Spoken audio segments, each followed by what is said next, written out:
The men who made Florence the richest city in Europe, the bankers and wool merchants, the pious realists, lived in grim defensive houses strong enough to withstand party feuds and popular riots. They don't in any way foreshadow the extraordinary episode in the history of civilization known as the Renaissance. There seems to be no reason why suddenly out of the dark streets and forbidding stone facades there arose a building as light and delicate as the Pazzi Chapel. By its rhythms and proportions and its open, welcoming character, it totally contradicts the dark Gothic style that preceded it and, to some extent, still surrounds it.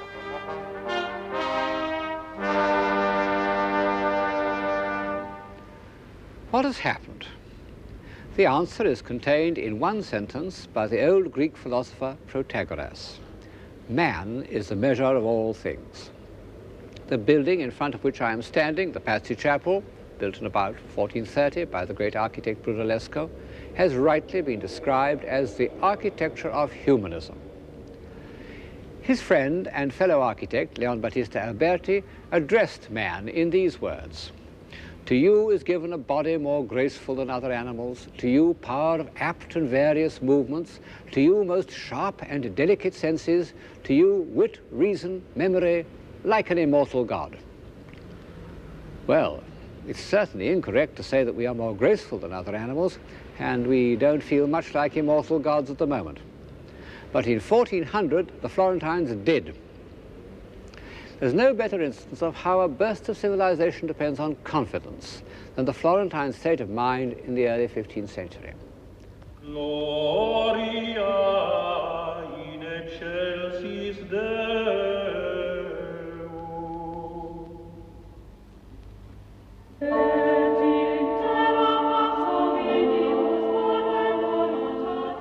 Where did it come from, this light economical style, which is unlike anything before or since?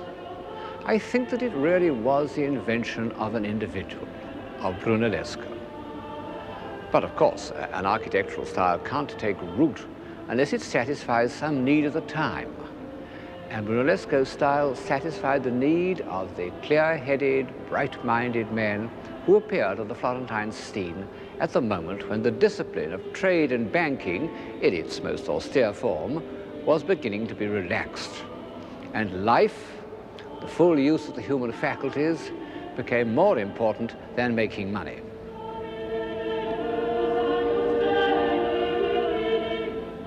People sometimes feel disappointed the first time they see the famous beginnings of Renaissance architecture, the Pazzi Chapel, the old sacristy of San Lorenzo, because they seem so small. Well, so they are, after the great monuments of Romanesque and Gothic architecture.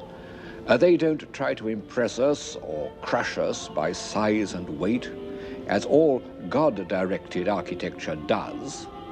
Everything is adjusted to the scale of reasonable human necessity. They're intended to make each individual more conscious of his powers as a complete moral and intellectual being.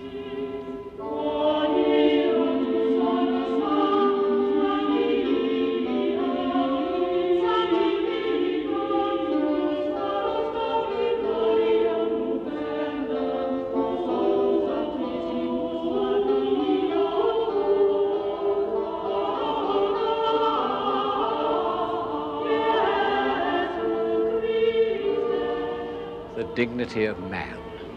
Today, those words die on our lips. But in 15th century Florence, their meaning was still fresh and invigorating. One of the second generation of humanists, named Manetti, wrote a book entitled On the Dignity and Excellence of Man. And this is the concept that Brunellesco's friends were making visible. The grandest of all these testimonies to the dignity of man is by Masaccio, in the series of frescoes he painted in the Church of the Carmine.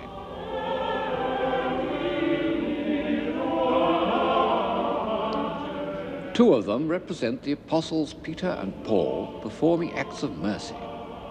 As St. Peter moves gravely through the streets, his shadow cures the sick, including this noble old man, more like a bishop than a beggar. And in the balancing fresco, Peter and his disciples give alms to a poor woman who is one of the great sculptural creations in painting. What characters they are, morally and intellectually men of weight, the least frivolous of men, infinitely remote from the gay courtiers of Jean de Berry, who are only 30 years older. They have that air of contained vitality and confidence that one often finds in the founding fathers of a civilization. Those that come first to my mind are the Egyptians of the first 4 dynasties. The most famous group in the series represents the story of the tribute money. And the heads of the apostles seem to reflect the high seriousness of the Florentine Republic. It was directed by a group of the most intelligent individuals who have ever been elected to power by a democratic government. The Florentine chancellors were scholars, believers in the studia humanitatis, in which learning could be used to achieve a happy life, believers in the application of free intelligence to public affairs, believers above all in Florence. The second and greatest of these humanist chancellors, Leonardo Bruni, compared the civic virtues of Republican Florence with those of Republican Rome. Later, he went even further and compared it to Athens in the age of Pericles, which wasn't far wrong. As I've said before, all the great ages of civilization have seen themselves as part of history, both as heirs and as transmitters. And on Bruni's tomb in the church of Santa Croce are inscribed the words, "History is in mourning."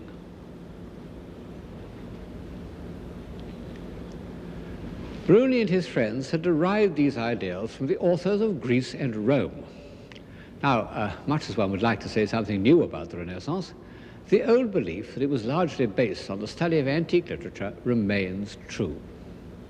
Of course, the Middle Ages derived much more from classical antiquity than used to be supposed, but their sources were limited, their texts corrupt, and their interpretations often fanciful.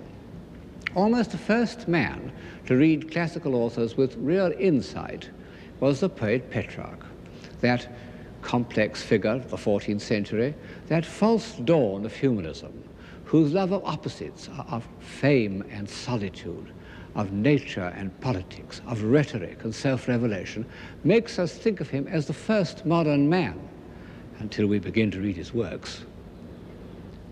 Petrarch never learned Greek, but his younger contemporary, Boccaccio, did, and so there entered into Florentine thought a new regenerative force and a new example.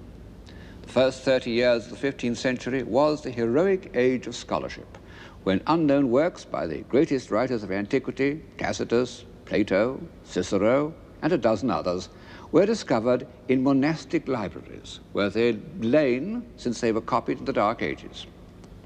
And it was to house these precious texts, any one of which might contain some new revelation, that Cosimo de' Medici built the library of San Marco. It looks to us peaceful and remote, but the first studies that took place there were not remote from life at all. It was the humanist equivalent of the Cavendish laboratory. The manuscripts unpacked and studied under these harmonious vaults could alter the course of history with an explosion not of matter, but of mind. Next to the Pazzi Chapel are the cloisters of Santa Croce, also built by Brunellesco some years later. I said that the Gothic cathedrals were hymns to divine light. These cloisters, with their round arches, running races in their mirth, happily celebrate the light of human intelligence. And sitting in them, I find it quite easy to believe in man.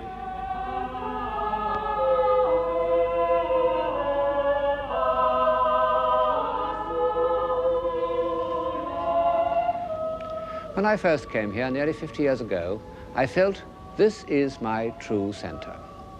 Well, twice it seemed that they were lost. Once at the end of the German occupation, and once when the floods came and there were fishes swimming where my feet are in the ambulatory. But so far, the forces of destruction have been defeated. Clarity, economy, elegance.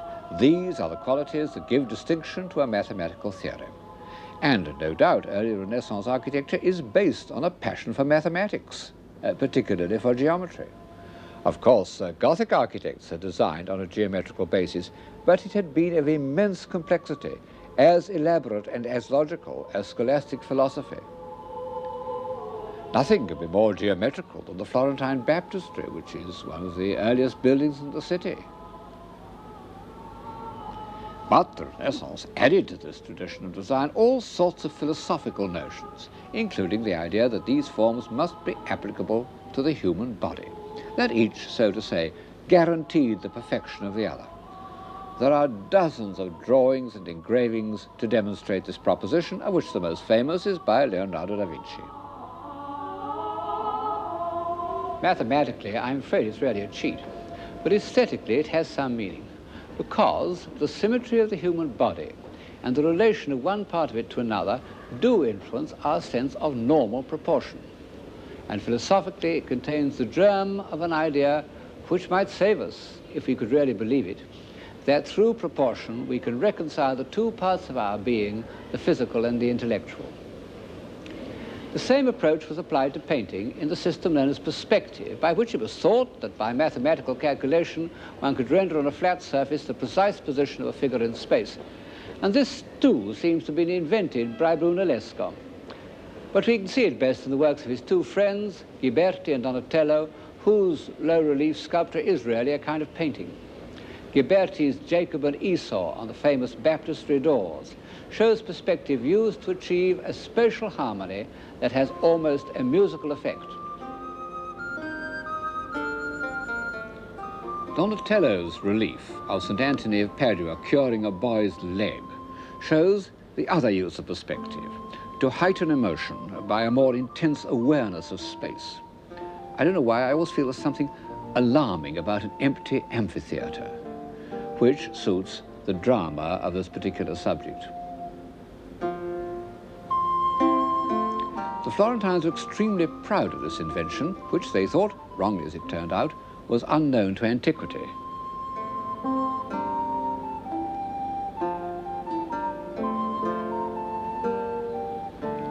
But has it anything to do with civilization? Well, when it was first invented, I think it had. The belief that one could represent man in a real setting and calculate his position and arrange figures in a demonstrably harmonious order. This belief expressed, symbolically, a new idea about man's place in the scheme of things and man's control over his own destiny. As an aid to realism, perspective is of no importance. The realistic painters of Flanders got on very well without it. But as a symbol, it means something. And it's as a symbol that it passes into the decorative arts of the early Renaissance. And one finds it as the principal theme of those wooden inlays in panelled rooms or choir stalls, which are a repertoire of Renaissance symbolism. Perspective was concerned with the representation of towns, if only because it was by the paved floor and receding arcade that the system could be shown to advantage. And in the 15th century, painters did a number of pictures of ideal towns, which are both architectural harmonies and the perfect setting for social man. Alberti describes in his great book on building the necessity of a public square, where young men may be diverted from the mischievousness and folly natural to their age.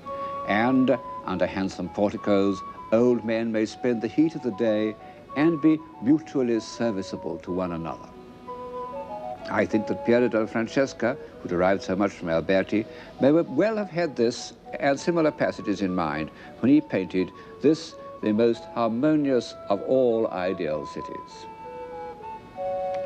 The early Florentine Renaissance was an urban culture, bourgeois, properly so called.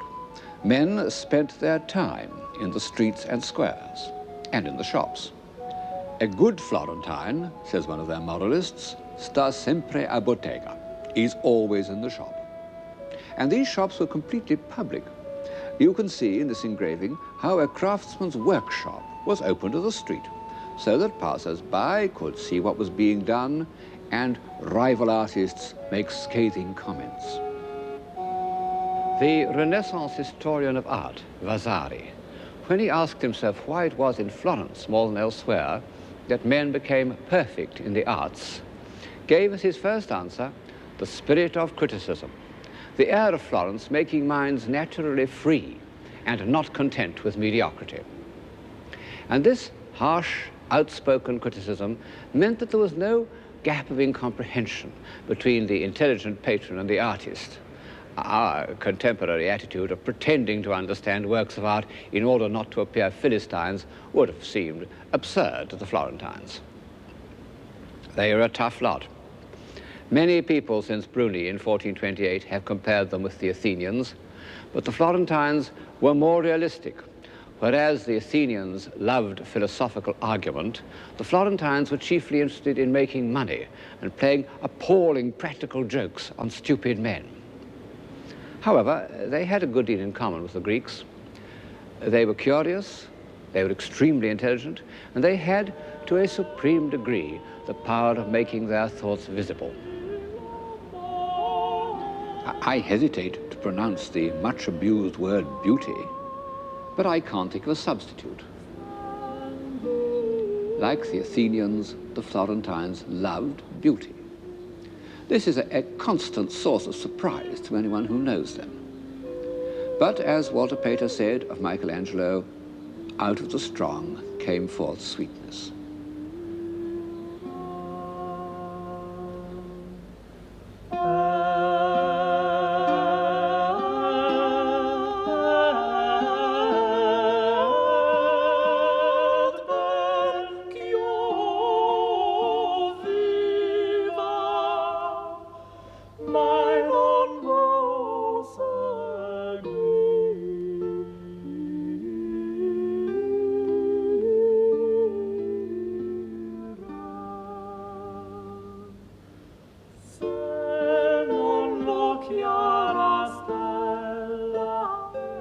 Donatello paid an even more direct tribute to the antique concept of beauty in his bronze David. The body is almost disturbingly physical, and the head is derived from that of the great male beauty of the ancient world, the Emperor Hadrian's beloved, Antinous, although with a sharper Florentine accent that makes it far more attractive. Donatello's David stands in the hall of the Bargello, once a court of justice and a prison, now a museum, but still quite a good place to get the flavor of 15th century Florence, because it not only contains great works of the Florentine imagination, like the David, but also the portraits of famous Florentines. There were a few likenesses of individuals in the 14th century, Dante, Petrarch, Charles V of France, Jean de Berry, but they were exceptional. As a rule, medieval people were presented to the eye as figures that symbolized their status. The painter of the Spanish chapel in Santa Maria Novella, although he included so much lively detail, made his popes, kings, and bishops into stereotypes. Their status would have been recognized all over the Gothic world. But these proudly individual characters wished to record for posterity exactly what they were like. In fact, many of these busts are done from actual death masks, which even great artists like Donatello didn't hesitate to incorporate in their work. Of course, this bronze relief isn't at all a death mask. It's the self-portrait of that character who so often flits in and out of the program, the architect and universal man, Leon Battista Alberti. What a face, proud and alert, like a willful, intelligent racehorse. Among other things, Alberti wrote an autobiography, and as we should expect, he is not inhibited by false modesty. He tells us how the strongest horses trembled under him, how he could throw further and jump higher and work harder than any man. He describes how he conquered every weakness because a man can do all things if he will. It was the motto of the early Renaissance. And it's reflected in the heads of Renaissance heroes as they have come down to us in their memorials, in Donatello's Gattamelata in Padua. Of course, these heads are so much idealized as to be, in our sense, scarcely portraits at all. Realistic portraiture, the use of the accidents of each individual face to reveal inner life, wasn't a Florentine or even an Italian invention.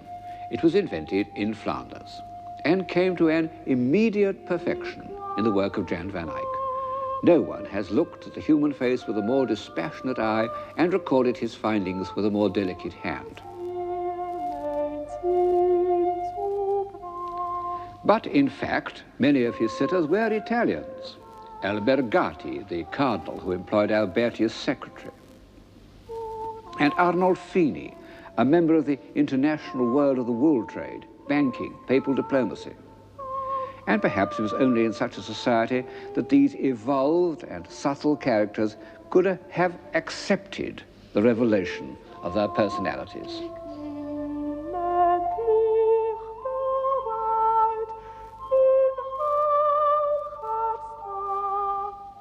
Van Eyck's exploration of personality extended beyond the face. He shows people in their setting and lovingly records the details of Arnolfini's daily life. His wooden patterns for walking in the muddy streets of Bruges, his little dog of nameless breed, his wife's elaborate sleeve, his own fur-lined cloak and convex mirror, and above all, his splendid brass chandelier. And by a miracle that defies the laws of art history, he was able to show them to us enveloped in daylight, as real as if it had been observed by Vermeer of Delft.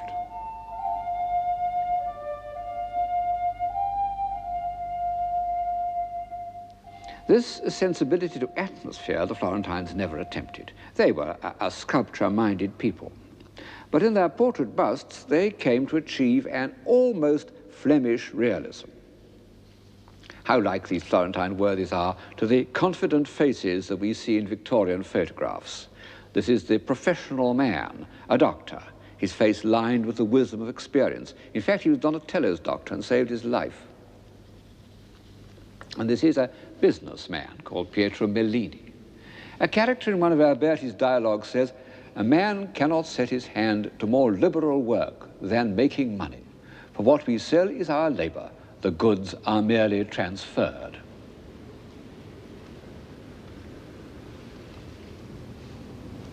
Yes, that was really written in 1434, not in 1850. And contrariwise, if you dressed Mellini in 19th century clothes, he would look perfectly convincing. But this atmosphere of liberal materialism is less than half the story. After the middle of the 15th century, the intellectual life of Florence took a new direction, very different from the robust civic humanism of the 1430s. Florence had ceased to be a republic in anything but name, and for almost 30 years it was virtually ruled by that extraordinary character, Lorenzo de' Medici. His father and grandfather had prepared the way for him by their activities as bankers. He himself was no financier. He lost a great part of the family fortune. But he was a politician of genius who could distinguish between the reality of power and its outward trappings. The frontispiece of his book of poems shows him in the streets of Florence, dressed as a simple citizen, surrounded by girls who are singing his ballads. What a contrast is this modest printed page to the rich manuscripts of the Duke of Berry. In fact, Lorenzo was a good poet and a most admirable patron of other poets, also of scholars and philosophers, but he wasn't much interested in the visual arts, and the paintings by which his period is remembered were commissioned by his cousin Lorenzino. And it was for Lorenzino that Botticelli painted the works in which the Florentine sense of beauty appears in its most evolved and peculiar form, the Spring and the Birth of Venus. In the earlier of them, the Spring, the subject is derived from Ovid, but this classical inspiration is given a new complexity by memories of the Middle Ages. The pagan divinities sway before a background of leaves like a Gothic tapestry. What a marvelous feat of the imagination. As for the heads, they're a discovery of beauty that means much more to us than the full, smooth oval of antiquity. Ecco la primavera che il cor fa rallegrare, tempe da innamorare e star con lieta cera, nove già l'aria e il tempo che pur chiama allegrezza. In questo vago tempo ogni cosa ha vaghezza. L'erbe con grande freschezza e fior coprono i prati, e gli arbori adornati sono in simil maniera. Nove già l'aria e il tempo che pur chiama allegrezza. In questo vago tempo ogni cosa ha vaghezza.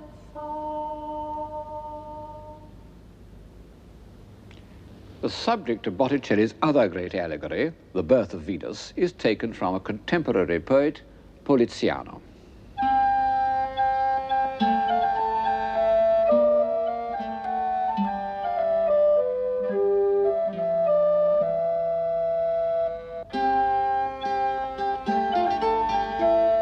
Poliziano was part of a group of subtle Florentines who were inspired by the late Greek philosophers known as Neoplatonists. And it was their hope they might reconcile these pagan philosophers with Christianity. And so Botticelli's Venus, not at all the amorous strumpet of paganism, is pale and withdrawn and dissolves into his image of the Virgin Mary.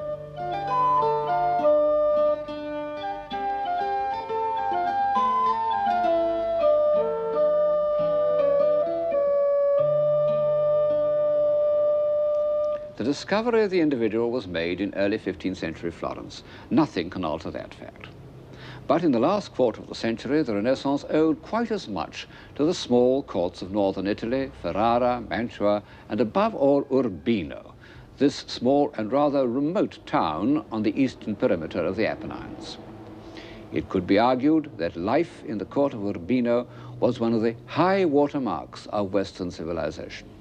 The reason is that this court and its dominions were protected from the surrounding ruffians by Federigo Montefeltro, the first Duke of Urbino, the greatest general of his day, who was also a humane and intelligent man. And the town itself, with its soft pink bricks, so different from the harsh stones of Florence, seems to reflect the same feeling of humanity. It's small enough for a good ruler to know all the inhabitants and listen to their troubles, which in fact is exactly what Duke Federigo did. His palace began as a fortress built on an impregnable rock, and only when he'd fought his way to security could he afford to give it the sweet and delicate details which make it one of the most beautiful pieces of architecture in the world.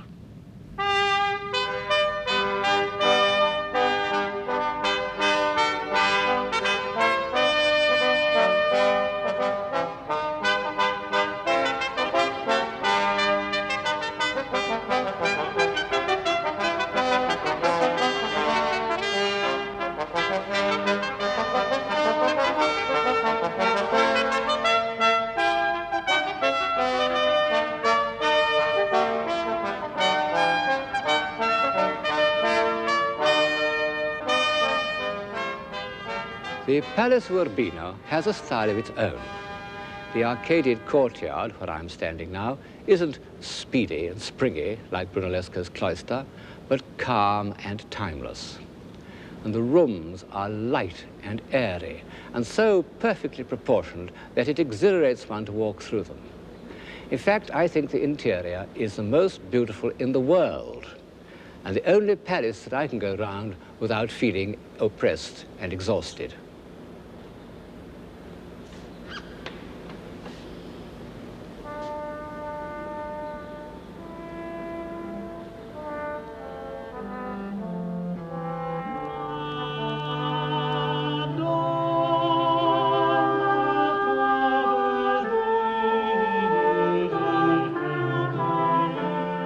Curiously enough, we don't know the name of the architect who was responsible for this masterpiece. A famous fortress builder named Lorana did the substructure, but he left Urbino long before the lived-in part of the palace was begun. But the painter Piero della Francesca was there at exactly the date when it was being decorated, and personally I believe that he was responsible for its style. The architecture in this picture by Piero, which is in Urbino, shows exactly the same kind of delicate detail that one finds round the doors and windows of the palace, and it was painted, 10 years earlier.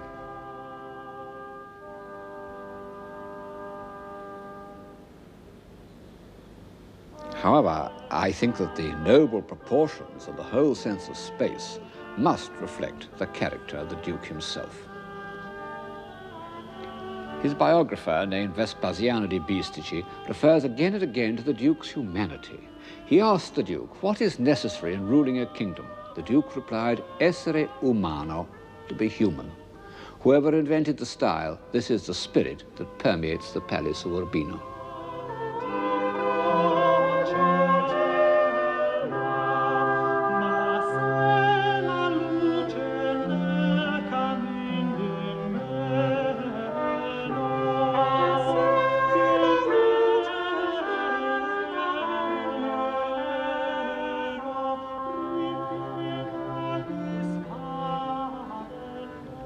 As a part of civilization, the Palace of Urbino extended beyond the 15th century. The great architect of the High Renaissance, Bramante, was a native of Urbino, may even have worked in the palace when it was being completed. The court painter was a silly old creature named Giovanni Santi, the sort of obliging mediocrity who was always welcome in courts, even in the court of Urbino. No doubt the ladies, when they were in need of a design for embroidery, used to say, let's send for dear old Mr. Santi. And when he came, he brought with him his beautiful little son, Raffaello. And so Raphael, one of the civilizing forces of the Western imagination, found his earliest impressions of harmony and proportion and good manners in the court of Urbino. Good manners. That was another product of Urbino. In common with other Italian courts, Ferrara and Mantua, young men went there to finish their education. They learned to read the classics, to walk gracefully, speak quietly, play games without cheating or kicking each other on the shins. In short, to behave like gentlemen.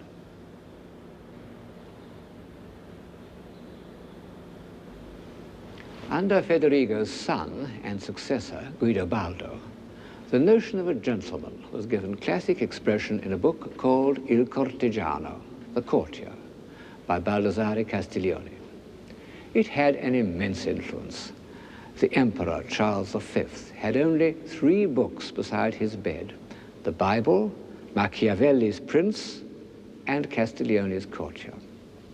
For over 100 years, it formed everybody's notion of good manners. Actually, it's very much more than a handbook of polite behavior, because Castiglione's ideal of a gentleman is based on real human values. He mustn't hurt people's feelings or make them feel inferior by showing off. He must be easy and natural, just as Castiglione himself appears to be in his portrait by Raphael. And he mustn't be a mere worldling. The Cortigiano ends with a moving discourse on the subject of love. Just as Botticelli's Spring unites the tapestry world of the Middle Ages with pagan mythology, so Castiglione's Courtier unites the medieval concept of chivalry with the ideal love of Plato.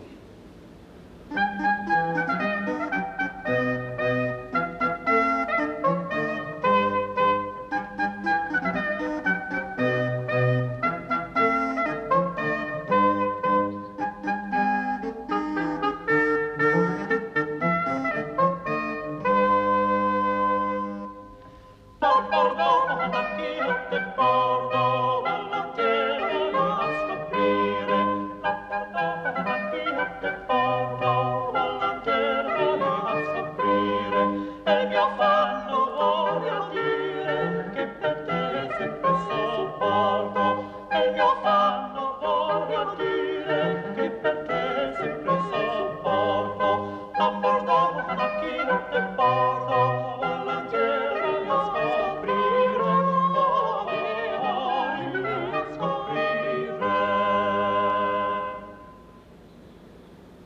There's no doubt that the court of Urbino, under both Federigo and Guidobaldo, was a high point in the history of civilization.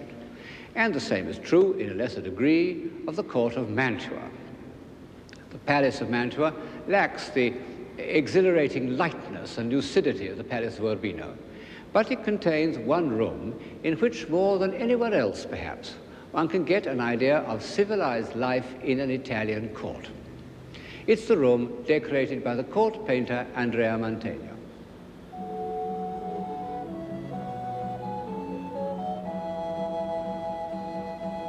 Birds and cherubs and people look down from an imaginary hole in the roof, a new use of perspective.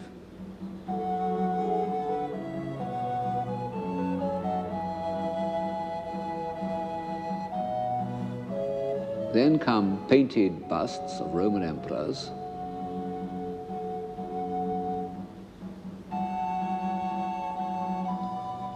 but the scene below isn't at all archaeological. It shows the Gonzaga family as large as life.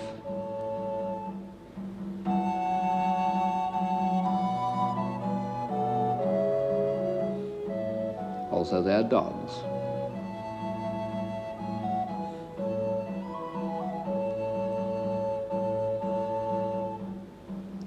Their courtiers, their old retainers, and one of their celebrated dwarfs.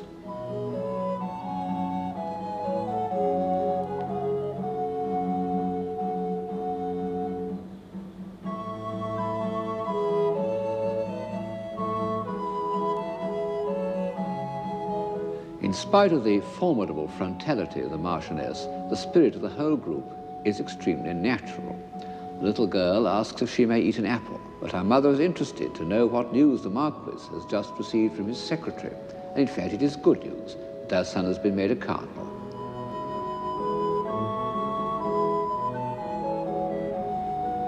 And in another scene, the Marquis goes to greet him, accompanied by his dogs and his younger sons.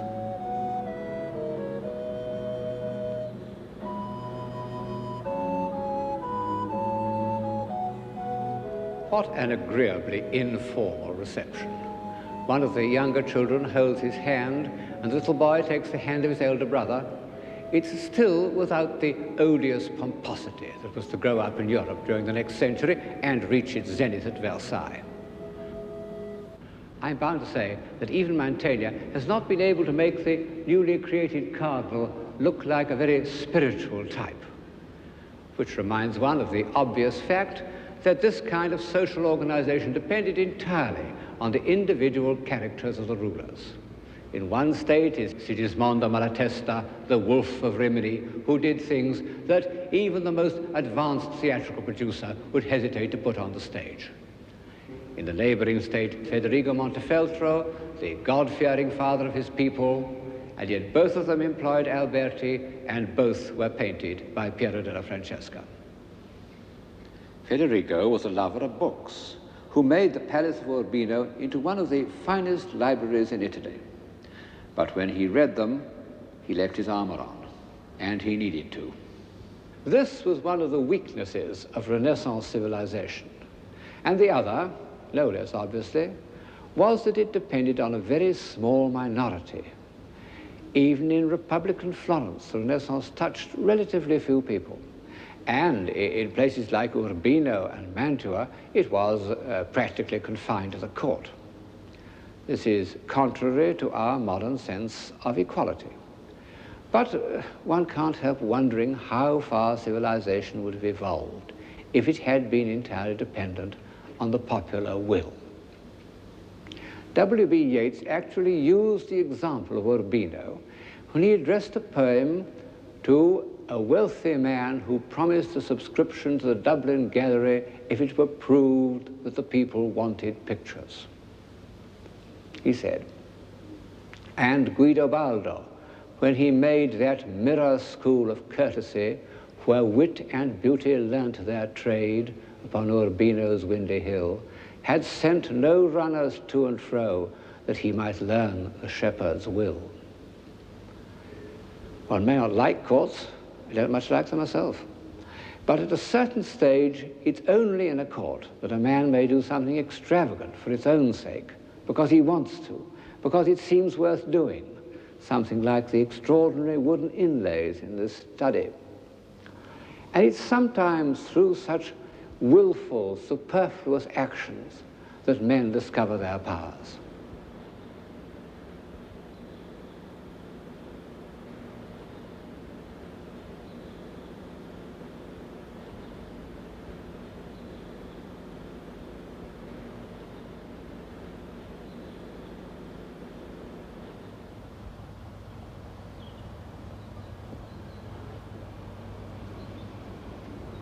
All the same, as one walks through these splendidly extravagant rooms, one can't help thinking, what about the people in the fields?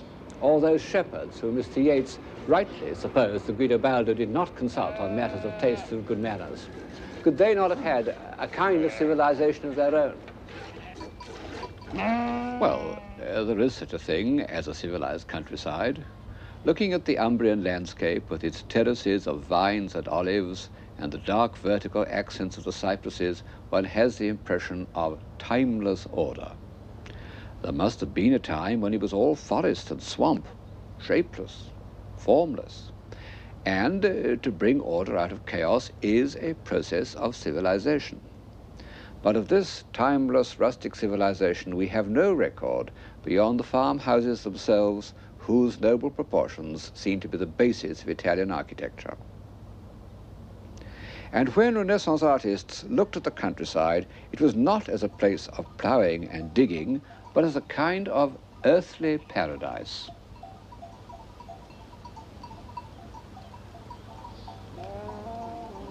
This is how it appears in the first evolved landscape in European painting, the background of Van Eyck's Adoration of the Lamb. The foreground is painted with medieval sharpness of detail, but our eye, passing over the towers and dense greenery of laurels and palms, floats into a gleaming distance.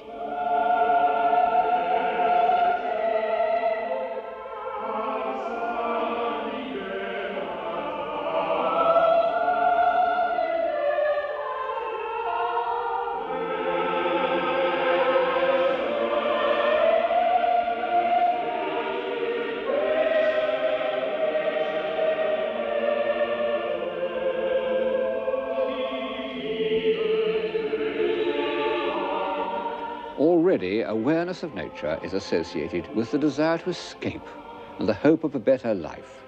And such it remained in the work of Giovanni Bellini, the founder of Venetian painting, who first used his backgrounds to create a mood in which the action or story of the picture can be more vividly felt.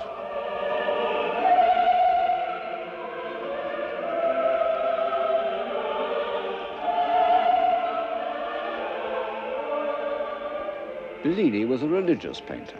His landscapes intensified the traditional subjects of Christianity. His pupil, Giorgione, was to extend the humanization of landscape to contemporary life. And in this picture, he has discovered, or I suppose one should say rediscovered, one of the comforting illusions of civilized man, the myth of Arcadia. Of course, it is only a myth. Country life isn't at all like this. And even on a picnic, ants attack the sandwiches and wasps buzz round the wine glass.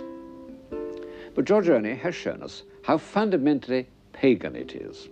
This Arcadia is as much a tribute to antiquity as were the republican virtues of the Florentine humanists, and as much part of the rediscovery of man, but in his sensual rather than his intellectual nature.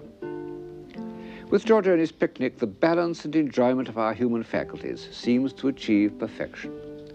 But in history, all points of supposed perfection have a hint of menace, and Giorgione himself discovers it in that mysterious picture known as the Tempesta.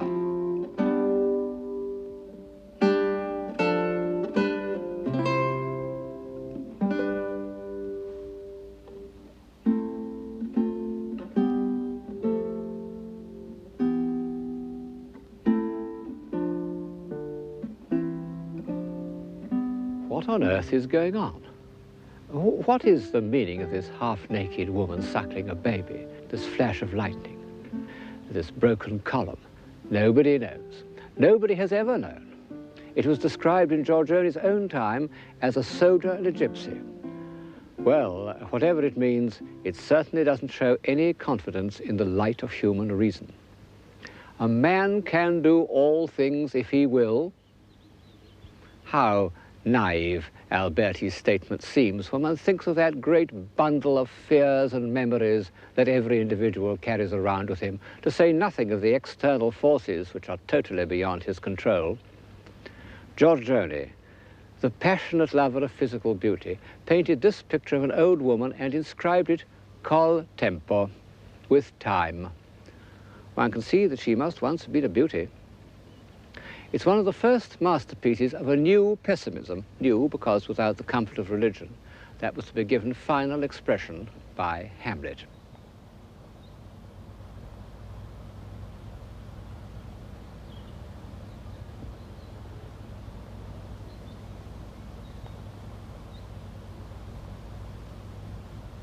The truth is, I suppose, that the civilization of the early Renaissance was not broadly enough based.